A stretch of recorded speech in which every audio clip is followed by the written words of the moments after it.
Hey there y'all, I'm Juliette and welcome to my kitchen. Today I am trading the bourbon for tequila, and that is because I have decided that I desperately need mole in my life. And because I live in the French Quarter, there really aren't a whole ton of places that specialize in mole. It's up to me to make it. Yes, nice to mole you. Meet you. Nice to meet you, mole. Don't say mole. Stop. I said mole. Stop. Bye, mole. Mole, mole, mole, mole, mole. Like any good cook, I am starting off this recipe by drinking tequila. It's not my usual bourbon, I know, but man, y'all, this stuff is seriously good. Ugh, tequila. Whew.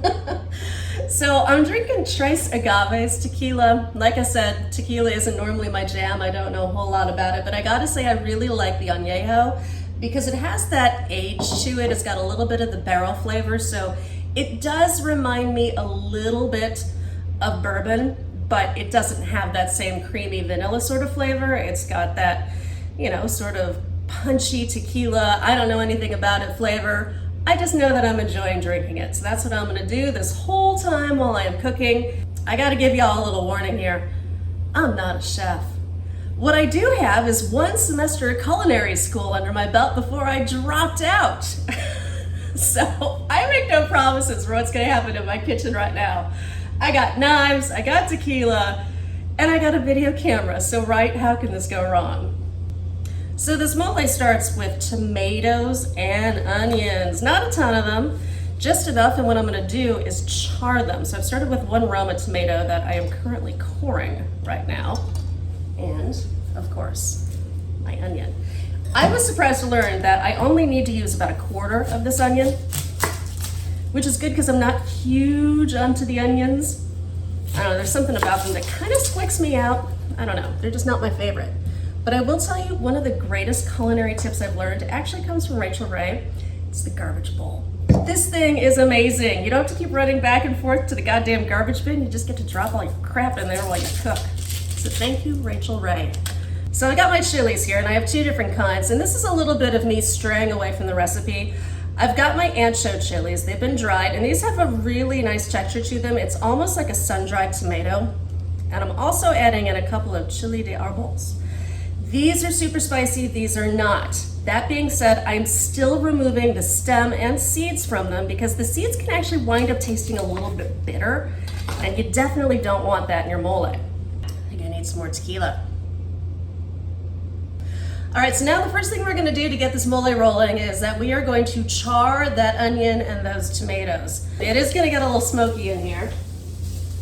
Hopefully that won't set my smoke detector off because these quarter apartments are super small, especially in my kitchen. So of course, conveniently, the smoke detector is right over the oven. So I'm just gonna let these sit here, let them do their thing, turn them every so often so that I get a nice consistent brown on both sides. The whole idea with mole is to build flavors. That's why this is such a slow, involved process. One of the reasons why I chose a simpler mole, because you really want every individual process to have a benefit for your entire dish. Now take a look at this.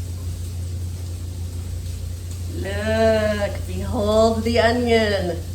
Steamy, charred, and delicious. I'm gonna turn my burner off, take these suckers out of the pan, and set them aside for a little later. All right, it's here in the recipe where you wanna have everything ready to go pretty quickly, because things are gonna happen fast. We're gonna be building a whole lot of flavor here by shallow frying all of our super awesome ingredients for the mole. And it starts with the chilies.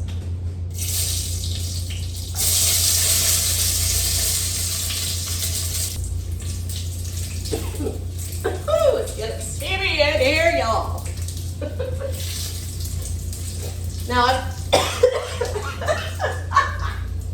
Now I've got a bowl ready here to collect my anchovies. These aren't anchovies, these are ancho chilies. Now the next thing I'm adding to this pot is kind of a crazy ingredient. It's animal crackers. Okay, this is where we add some really fun stuff. We've got raisins, raw almonds, cinnamon, star anise, and sesame seeds. I'm going to toss these around in the pan for about a minute or so, and then pull them on out.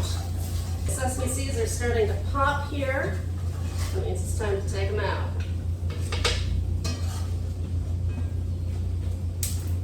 See? Pretty. Okay, to this steamy pot, I am adding chicken stock. Now the recipe calls for 4 cups of water. Instead, I'm using 4 cups of chicken stock because it's going to add a little bit more flavor and it's going to let me reduce the amount of salt that I would use otherwise. Okay, to that chicken stock that I've got there on the pan, we're going to add all of the stuff that we just did. I've got my charred onions and tomatoes. I've got my collection here of toasted almonds, animal crackers, chilies. What else is in here? Sesame seeds into the pot. And then on top of that, we add 1 tablespoon of salt instead of 2. I can always add more salt, I can't take it out. And I'm adding turbinado sugar here. This is raw sugar. It's similar to brown sugar, but it doesn't have quite as much molasses in it. And it's got a really nice sort of thicker granule to it than regular sugar. So it's gonna add a little bit of a molasses flavor, but it's not gonna overwhelm anything. I'm gonna have a little bit of extra. Just a splash. Because Mexican sugar has a seriously rich molasses flavor. Now again, I don't have access to Mexican sugar, but I do have access to molasses, so I can kind of try to build that flavor on my own with what I have. Fingers crossed that it works. Okay, all of this good stuff in the pot is gonna come up to a simmer. I'm gonna add a lid to my pot. I'm gonna let it sit there, bubble away gently for about 30 minutes or so. Many, many minutes later. Behold the base of our mole. It is rich, it is dark, and it smells incredible. Fuck a goddamn duck.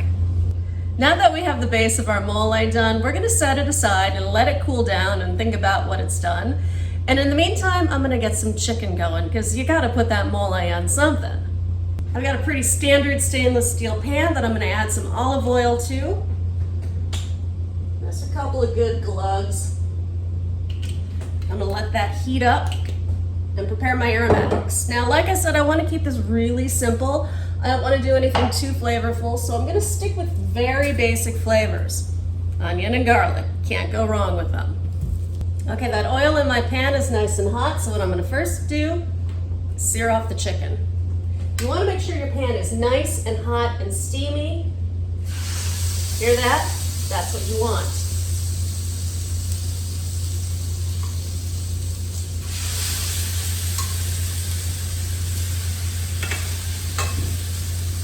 The trick to getting really nicely seared chicken breasts is that hot pan.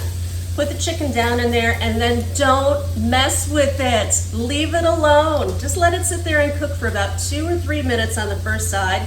That way you'll get a really nice sear and you won't have any trouble peeling it out of the pan. My chicken breasts are just about done here. Now I haven't done a whole lot to them. I've just done a very light, gentle sear on them so they're lightly browned. The goal is not to cook them, it's just to get a little bit of color and lock in some of that flavor. Take them out of the pan, setting them aside into my hot pan full of delightful chicken juice and brownie bits. I'm adding that onion that I gently chopped up. I didn't gently do anything, it's actually just roughly chopped. I'm adding 3 whole garlic cloves. I'm gonna switch these around, let them pick up some color and some caramelization, and then I'm gonna add some other ingredients to the pot. Okay, my onions and my garlic here are looking pretty darn good. You got a little bit of browning on them, that's exactly what you want, because this is gonna be the foundation of the liquid that I'm braising my chicken in. Because I wanna get all those really yummy little brown bits up off the bottom of the pan. Best way to do that is tequila. And safety first, taking it off the heat, tilting it away from me, and then swishing that around.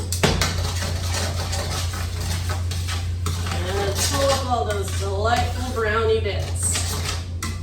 Okay, I'm gonna let that cook down for just a little bit. Give it about a minute or so. Add a simmer there because I want to cook off all of the alcohol. I know that's like a tragedy, losing the alcohol, but for cooking it's a good thing.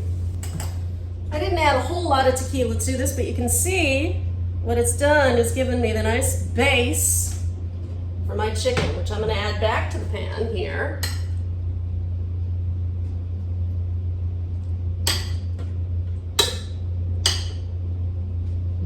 Nestle it in there with my garlic and my onions.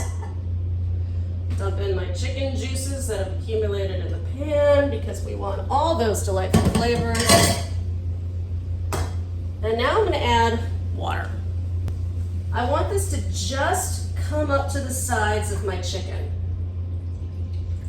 I don't want to fully submerge it. I just want to give it something to cook in because this is going to get covered also. There we go. That's about right. To the water, I'm going to add some oregano, about a teaspoon or so. And what I like to do with dried herbs is give them a little bit of a rustle in my hands here to break them up. Kind of releases the oils a little bit and makes it just a little bit more flavorful because I'm not a huge fan of dried herbs, but you don't want to use a fresh herb with this. I'm also adding just a little bit of cumin seed to my liquid here to give it a little bit more of that Mexican flavor, but not overwhelm it. Shook that around the pan a little bit, and I have one more secret ingredient to add. It's my favorite. I hesitate to tell you all about this at all because it's the best, and I want to keep it all to myself, but it is what I affectionately refer to as magic crystals. Ta-da! It's chicken bouillon, and it's really freaking hard to open. There we go. So it's kind of like a, almost like a paste. Pull it out and it's kind of gooey. But it's got all that rich chicken flavor, and this helps the water taste more like chicken stock. Get off my spoon. It is time now to put the finishing touches on our mole. Now I've let it sit and cool off completely for about 30 minutes or so, and now it's time to blend it all up into a delightful, smooth, wonderful sauce. First, tequila. Oh, that's good. Now, as you will recall, I have it all sitting here in my nice cast iron pot. If I wanted to, I could probably throw my immersion blender in here and get it all processed up, but I'm not gonna do that because there's star anise in there. And I have a feeling that if I hit it the wrong way with my immersion blender, it turned into a Chinese star and probably take my eye out. I don't want that. So instead, I'm gonna put it into my tiny, tiny, tiny little blender. Yes, it is tiny, y'all. See? Small. Shelf space is at a premium here in the French Quarter, so I don't have any room for a giant food processor. In fact, I have so little room, I actually use my dishwasher for storage. So I'm gonna do this step by step by step. It means I'm gonna put in stuff, process it, pour it into a bowl, put in more, then put it into the bowl. After I'm finished doing that, then we're gonna fry it up, add in the chocolate, and hopefully it'll turn out. Okay, y'all, it is time for the final step in making mole. Now, I have blended all of those delightful ingredients up into this rich, dark, gorgeous sauce. Now, if you'll recall, there's all sorts of good stuff in here. I have two different kinds of chilies. I have ancho chilies and I have chilies de arbol. I have, let's see, there's almonds in here, raisins, sesame seeds, animal crackers of all things. I think that's it. There might be more. I don't know. I've had a lot of tequila. So what we're going to do now is we're going to essentially fry this sauce. The recipe calls for lard. I don't have lard, but I do have bacon fat because I live in Louisiana, y'all. You're not a person if you don't have bacon fat in your fridge. So I've got it in my pot right here. Nice cast iron pot. I need a spoon. Get your spoon. Get that all good and melty in here, and I want this sucker smoking hot because that's how you get that really dark, rich color on your mole is by frying it. Once you get it all stirred up in there, then you add your chocolate, turn the heat down, and then you let it turn into that sauce. And I'm so excited, y'all, because it smells so good in here right now. I have the most gorgeous moles in here, and it's time to add the chocolate to it. Now, ideally what you want is 75% cocoa. What I was able to find is 70%, so it's gonna have to work. And it's these delightful little discs. I'm gonna add the chocolate now to my mole sauce, and this will be what gives it the delightful velvety texture and subtle sweet flavor that makes it so perfect. This kitchen smells like heaven, y'all. And we are ready to do the last couple of steps here. Now remember that chicken we braised? It is ready to be shredded. Now I'm gonna save this wonderful broth for later because that's gonna make a hell of a soup. So what I'm gonna do now is just take out the chicken and shred it on up for our tacos. Chicken is shredded. Now before I give you that final money shot that I know y'all are waiting for, I just wanted to give all of this a little bit of a quick taste. Now my chicken has stayed completely moist and juicy. That's why we braise it, because we want it to be delicious and soft and moist without being dry. Oh, it's so good. Money shot time, y'all. What I've done is taken some tortillas, thrown them in the oven so that these are a little bit more like tostadas than they are soft tacos. Got our pretty little shell right there. We're gonna put some chicken on top of it. And then this delightful mole. Seriously, have you ever seen anything that looks quite as good as that? Now some purists actually strain their mole. Me, I kind of like those bits. You get just a little bit of texture to it, but look at that. Oh, so pretty, so good. Y'all, thanks so much for joining me in my crazy kitchen today. Like I said, I'm not a chef. I really have no clue what it is that I'm doing, but I do love cooking. And what I am is a writer. And part of my little adventure in culinary playtime today was an excuse to avoid doing my actual writing work. In case y'all are curious, I am writing my second book right now, a novel tentatively entitled My Mother is a Witch. It's a young adult novel about a girl growing up with a witch for a mother. So I hope when that is coming out, y'all will take a read. Until then, well, I have tequila and mole and chicken. I'm all good. See you later, y'all. Cheers.